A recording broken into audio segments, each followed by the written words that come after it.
Perfect. Hello, everyone. It's time, once again, for a little something that we do every Saturday.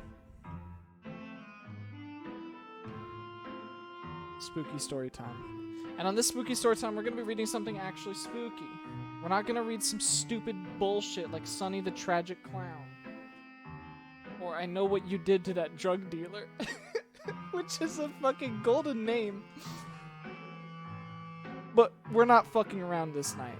This night of all nights. Boxing Day. Oh fuck, I should have done something boxing themed. God damn it.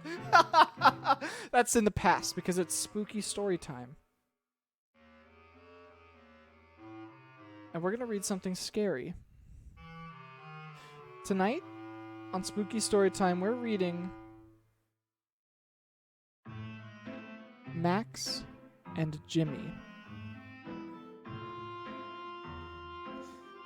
My name is Max, and I need to share this story with someone. It was a Friday night and my parents had finally decided that I was allowed to be at home without a babysitter. After all, I was 13.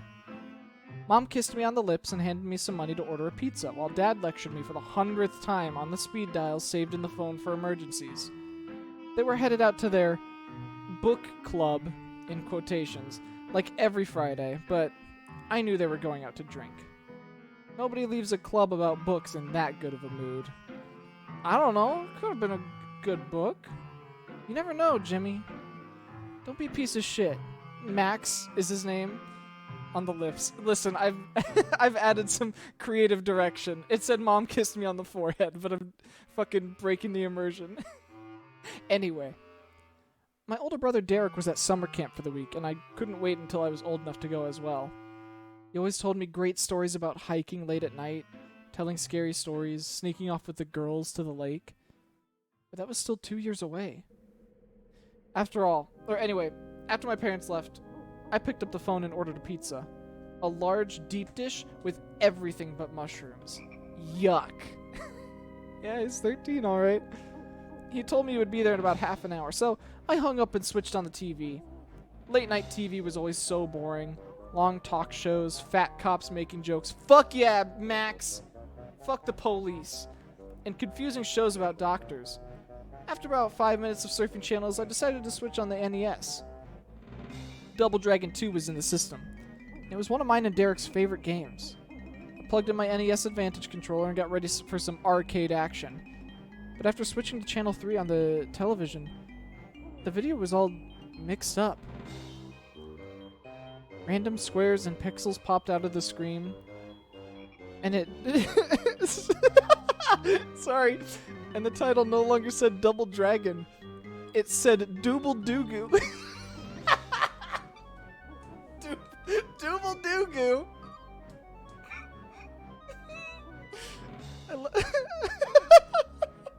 Sorry. Dooble Doo Goo. I let out a sigh as I switched off the Nintendo Entertainment System and pulled out the cartridge. I tried to take a drink. I thought about Dooble Doo Goo. I started laughing again. I gave it a good blow and then opened the door of the NES like I was peering into a mail slot. I inhaled and where I lost my spot. I inhaled and just as I was about to blow on the cartridge slot, a fat spider came crawling out of it. Wham! I smashed the spider to the top of the TV with my palm. Ew. There was yellow goo covering the TV and my hand. Ew! Mom's gonna love cleaning this up, I thought to myself. Ew! Wiping my hand on my jeans. Gross. I double-checked inside the NES. It was creepy-crawly free, so I blew inside the system and popped the game back in. I switched on the Nintendo, but only got a black screen. I mashed the reset button a couple of times, and I finally got it to work. Double Dragon 2, The Revenge. The title screen came up. No funny picture or garbled sound. I pumped my fist and said aloud, "Yes! Yes!" I said. I pressed start, selected player 1, and I was ready to kick some ass. I'm allowed to say ass, I'm 13. I've never been able to beat this game by myself. Derek was a lot better than me and he knew all the secrets, but I watched what he would do and I think I learned enough to do it on my own. And besides, I had a good feeling about tonight. No parents, pizza, and a fun game to play. Well, you got the first two. You don't even have the pizza yet. I started playing and was off to a good start. I cleared the first 3 screens without taking one hit and was even on my way to beating Derek's high score. I had moved from the couch and was sitting on the floor, leaning in towards the TV, completely focused on the game when the knocking was so loud that well, my knocking wasn't loud. The knocking was so loud that I jumped off the floor and dropped the joystick. As I remembered that it was the pizza I ordered, I picked the joystick and paused the game. I'd taken 2 hits because of the pizza guy, so there was no way he was getting a tip now. Christ, what a fucking asshole, Max. What's your fucking problem? Also, I forgot to change the stream info. Sorry, hang on. Just chatting. Spooky story time. There we go. Okay. I yelled, "Hold on!" to the closed door as I went to the kitchen to get the money my mom had left for me. As I put my door on the door handle, I hesitated. Dad always told me not to open the door for strangers. Sorry. Hang on. I think the fire alarm in my apartment building is going off. Hold on a second. Listen to music, I guess, while I wait for the fire alarm to go off. Sorry. I'll be back in a...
I've returned.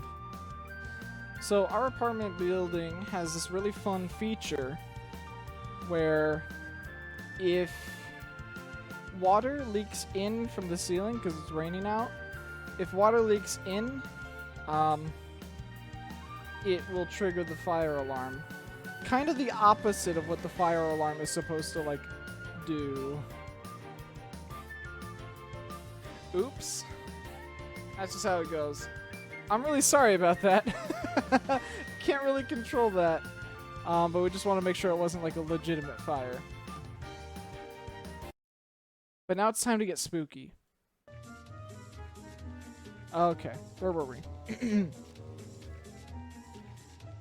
I yelled, "Hold on" to the closed door as I went to the kitchen to get the money my mother had left for me. As I put my hand on the door handle, I hesitated.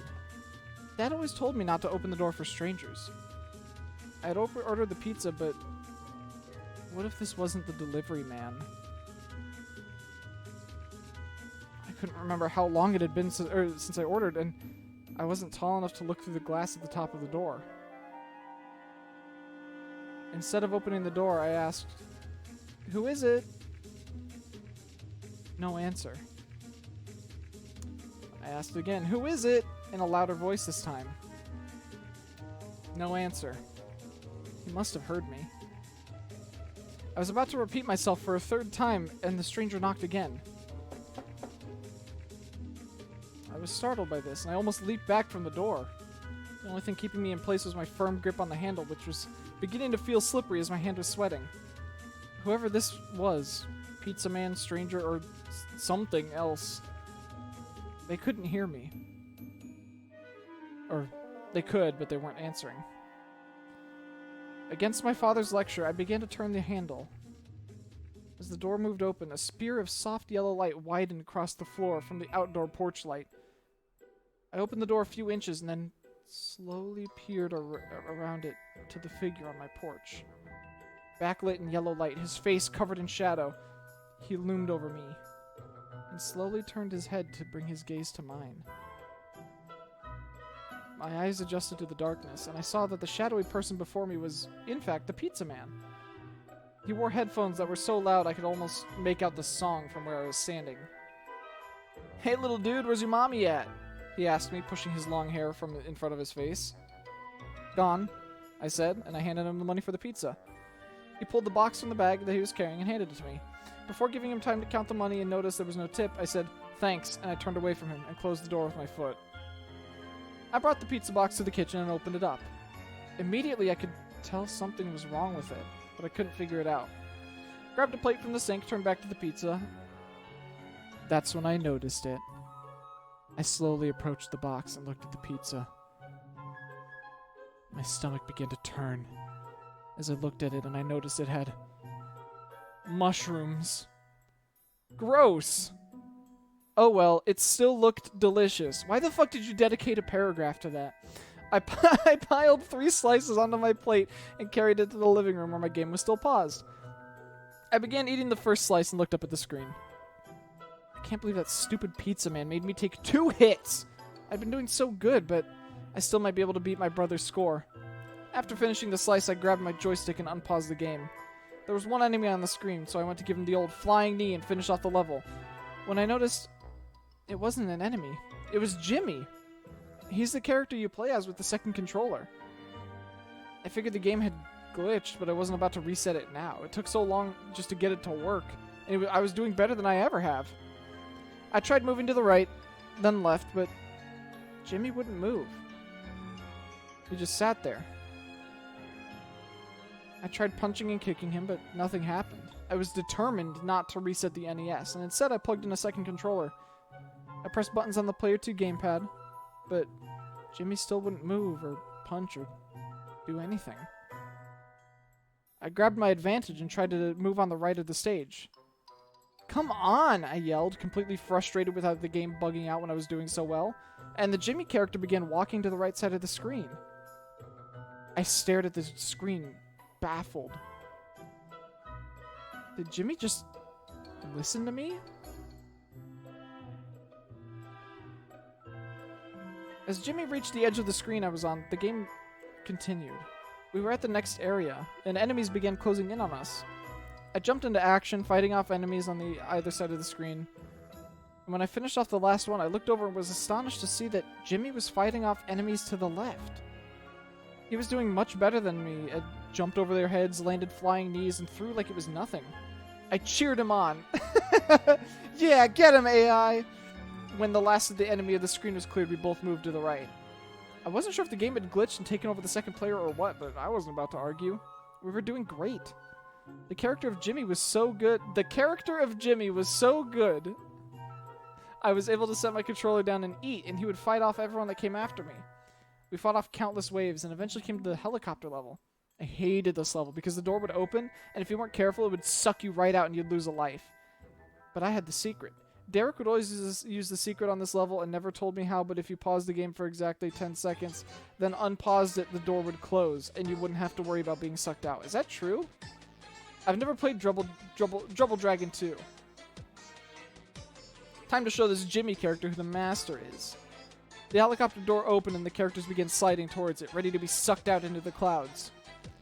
As I was about to press the start to perform the glitch, the game paused. Even though I hadn't paused it myself. I tried pressing the pause button, but the game remained paused. As I was about to press the start button on the other controller, the game unpaused. The helicopter door closed and we were no longer in danger of flying out. Maybe the computer controlling Jimmy knew about the trick too?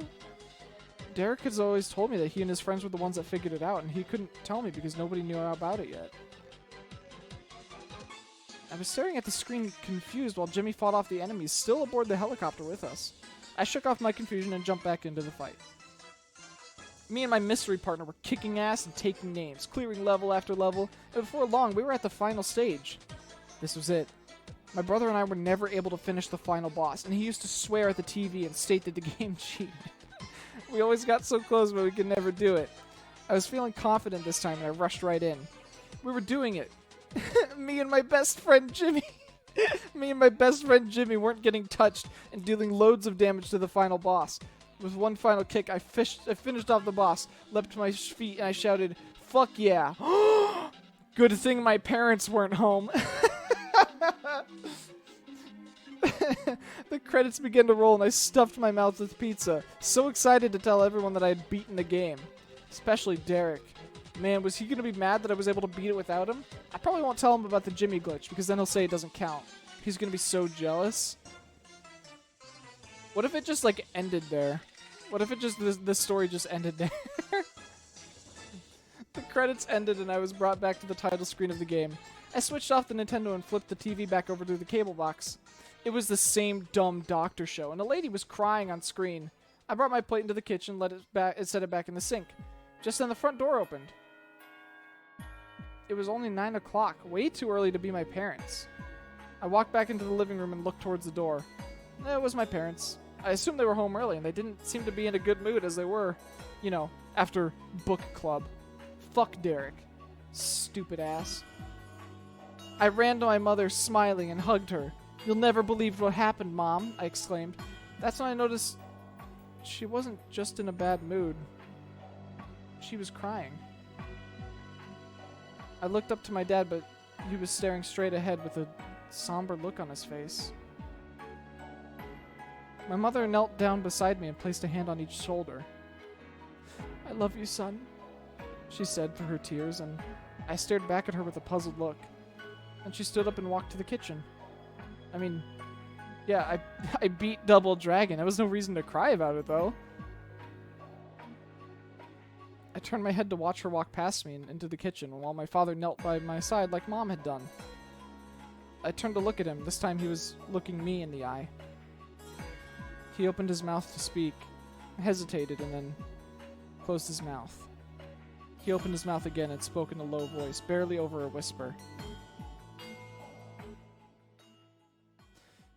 "Max, there's been an accident. The camp that your brother's at called in.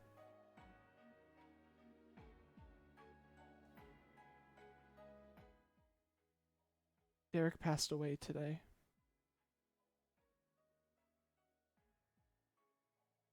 My mom began to cry again, shaking.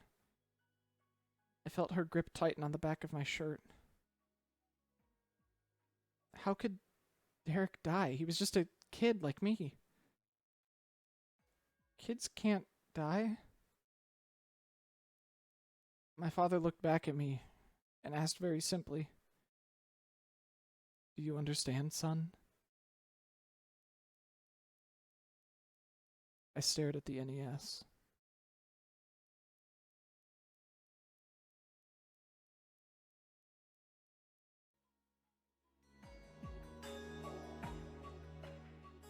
That wasn't bad. That wasn't bad at all. It wasn't creepy. I think they kind of fucked up the scary part, but that was a good one. That was a good story. Shit. I can dig it, yeah.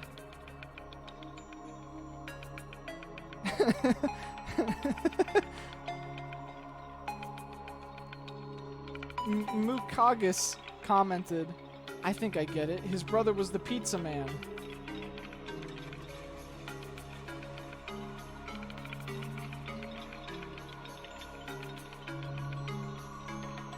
Yeah, that wasn't bad at all. Shit. Okay, no, it wasn't a spooky story time. That was pretty good. I feel like some of the writing was like a little bit too obtuse, but I do kind of like the red herrings. You know, like the pizza man being like unnaturally creepy, or like the spider was kind of weird. The Dooble Droogu, Dooble Doogu. Oh, I love it. That wasn't bad at all. I give that one a 6-0 out of 10. No, that was probably close to like a 7. I don't really have much to say about that one. It wasn't scary. I don't know why it's in a creepypasta.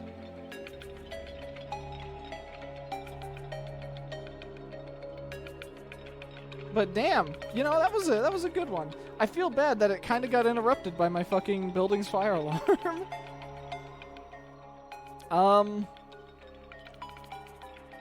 Yeah, no, that was fun. Derek is gonna be so jealous, he says. Oh my god. I'm gonna make Derek so jealous with Oh no. Son, we have terrible news. Well, shit. Alright. That's gonna be it for the spooky story time. That's all for spooky story time. Good night, everybody. No, that's it for the night. Actually, I'm done for video games tonight. I'm gonna go eat food and do things. But I'll be back on Wednesday for more video games. Hopefully by Wednesday I'll be feeling better for Sonic Heroes. I'll let you guys know. Yeah, I'm gonna raid. Stick around. I'm gonna raid my buddy Wef Jebster. Have a good night, everyone. Merry holidays. Be safe. Be well. I love you. Mwah.